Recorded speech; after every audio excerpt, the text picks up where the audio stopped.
درود دوستان عزیز، پس از تنفسی قریب یک ماه و با سبب‌های برای بسیاری از شما معلوم، نشر نوبتی برنامه ترانسفر در عمل را منظورتان میکنیم. این نوبت گپ و خبرها از عالم ترانسفری ورزشی رقم اول را از دسته شاهانه شروع میکنیم، زیرا هر وقتی که دسته شاهانه ریال مادرید یک گام باخت میکند یا که خال از دست میدهد، البته که گپ سری ناراضگی های بازیگران و نفران عیبدار زیاد می شود.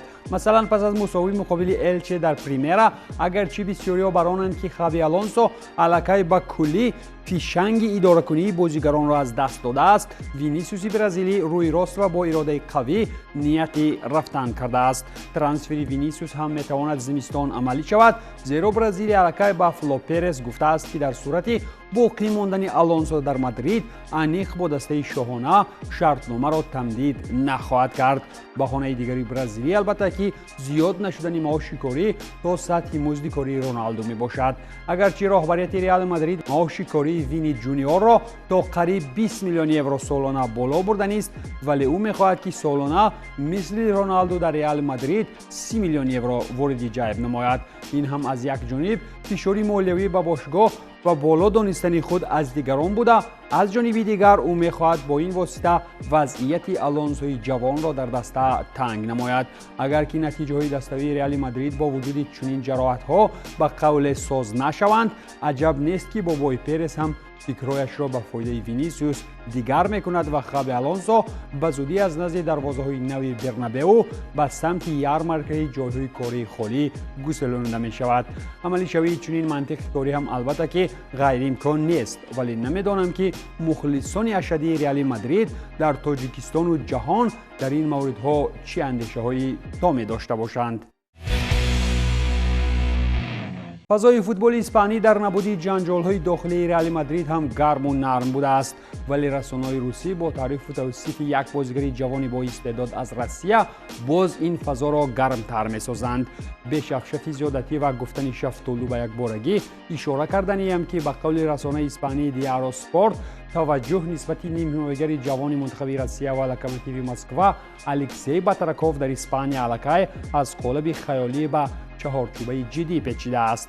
بعد آنی که باتراکوف از پیشنهاد 120 میلیونی تیم‌های سعودی دست کشید و نیت بازی در اروپا را در دل می‌پرورد، رسانه‌های ورزشی روسی دیگر در نوشتن آوازها بال برآوردند. نمیدانم تا کجا اینقدر آوازها اطراف دعوت باتراکوف به اروپا راست باشد، ولی به قول خود دیارو اسپورت او را در اسپانیا الکی به الکساندر مستوای مانند کردند. از یک جانب گفته می شود که میتواند در بارسلون هم از خود سر و صداها بلند نماید، ولی از جانب دیگر اگر به واقعیت نگریم میتواند مثل آن بازیگران دیگر از منطقه‌های اروپای شرقی در کورس‌های احتیاطی کیم کدام دسته میانه حال اروپایی پوسیده خواب رود.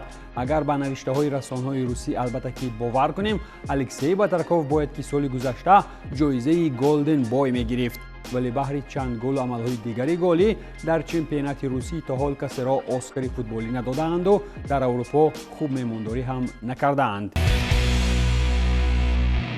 در اندلوسیه اسپانیا اگرچند پس از بازی دور آخرین از مساوی با ژیرونا غمگین هستند و از کارت سرخ انتونی در فرصت‌های آخرین باز غمگین‌ترند، زیرا برزیلی اکنون در دربی مقابل سویلیا به میدان آمدن نمیتواند. از یک جانب دیگر بودرینگوی بیتیس شادی از آن دارند که دسته توانست که با ایسکو مولت شرطنامه را تا سال 28 تمدید نماید. سابق بازیگر 33 ساله ریال مادرید که برای بیتیس الکی به چهره تاریخی تبدیل یافته است، سالیانی دیگر هم در برای انتونی برای سبزپوشان خدمت صمیم میکند. لوحه اعلان شرطنامه او با ایسکو را در پس منظر کارهای ساختمانی ورزشگاه دستاوی به نوار گرفته، این لحظه خاطرمان در زمین اندلوسیا هزاران مخلصان را به وجد آورد. ایسکو باشد بعد بازگشت به میدان پس از جراحت وزنین الکی در نخستین بازی ارسال گلی انجام داده، محبت نفران 12 را باز نسبتش بیشتر نمود.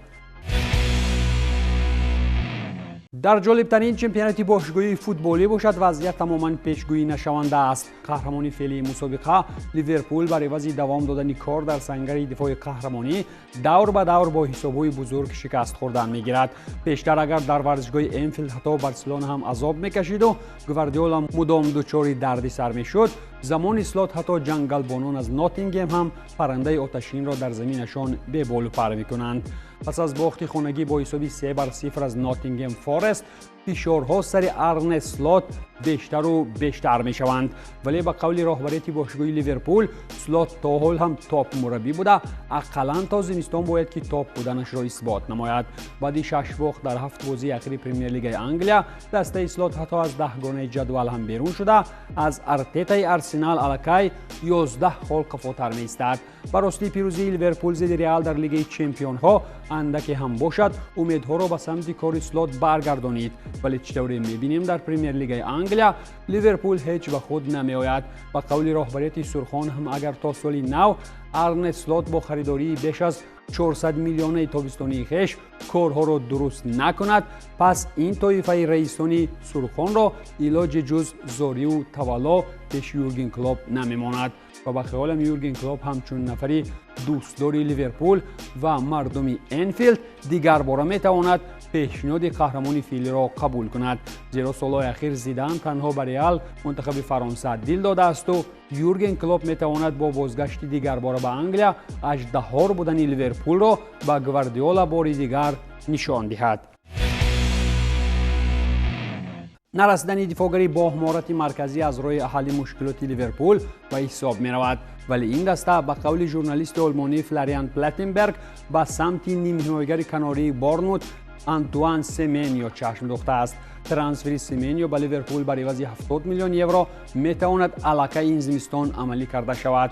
برای لیورپول این موسم نه تنها دفاعی قهرمانی کردن نمیتواند، بلکه الکی از مبارزه در یک مسابقه داخلی هم محروم گردید. داشتن نیروی نوی یاری رسان چون آب و هوا ضرور است. آنتوان سمنیو با وجود داشتن آمارهای دلچسب این موسم میتواند که به دسته سلات کمکی خاصه رساند، ولی نسبت سمنیوی 25 ساله نوابسته از اشتراکش در جام ملت‌های آفریقا دقت‌ها زیادند و اگر که این بازیگر خود بخواهد به صف لیورپول همراه شود، پس برای مخلصان سرخان همه گپ کارها به قول جانان می شود. یک نفر دیگری که لیورپول میخواست تابستان خریداری نماید و این کار هم میتواند زمستان عملی شود، این دعوت دفاعگر کریستال پالاس مارک گخی است. خود کریستال پالاس این موسم الکی لیورپول را 3 مرتبه شکست داد و از 2 جایزه محروم کرد و اگر که این بازیگر کلیدیشون زمستان به خود لیورپول گزارش انجام دهد، کلی نقشه های بارسا ویران می شود، زیرا بارسلونا می خواهد که گخی را تابستان به پول شامل تیم نماید. شرطنامه فعلی دفاعگر انگلیس با پالاس از تابستان پایان می یابد، ولی با وجود آنکه وضعیت فعلی دسته سلات انتظاری را نمیپذیرد و این تیم هم کایها باز به پول براری از جیب آموخته شده است، زمستان میتواند گخی را به انفیلد بیارد. نسبت بازیگری 25 ساله منتخب انگلیا همچنین دسته‌هایی چون باواریا، پی اس جی و رئال نیز توجه دارند. خلاص که تقدیر بعدی گخی زمستان حل می شود یا که تابستان، ما پس از هفته‌های به شمار خواهیم فهمید و از این قراری برآورده مارک را هم در بارسلونا و هم در لیورپول سخت انتظارند. دسته لاپورتا در نوبت خود خبر داد که اریک گارسیا شرطنامه کاری را با دسته کاتالانی تمدید می کند. با قول نشریه موندو دپارتیو بعد چند هفته گفت و شنیدار سری تمدید کنی شرطنامه نوین، جانب‌ها به توافق رسیدند و هرچند که گارسیا پیشنهاد از جانب پی اس جی هم در دست داشت، قرار کرد که در کاتالونیا میماند. عامل اساسی که بارسا را وادار کرد و گارسیا را در دسته باقی گذارد، این مهارت بازیگر بهر بازی کردن در چند موقع می باشد. همچنین اریک چون سروان آینده دسته نامیده شده، خودی هانسی فلیک هم هیچ نمیخواهد که اسپانی را از دست دهد. این موسم اریک 13 بازی در لالیگا گذرانیده، 1 گل هم به ثمر رسانیده است. ولی با وجود زیچ بودن تقویم موسمی باشگاهی، ما میتوانیم بگوییم که بودن گارسیا برای این بازیگران در صف بارسا همیشه ضرورند.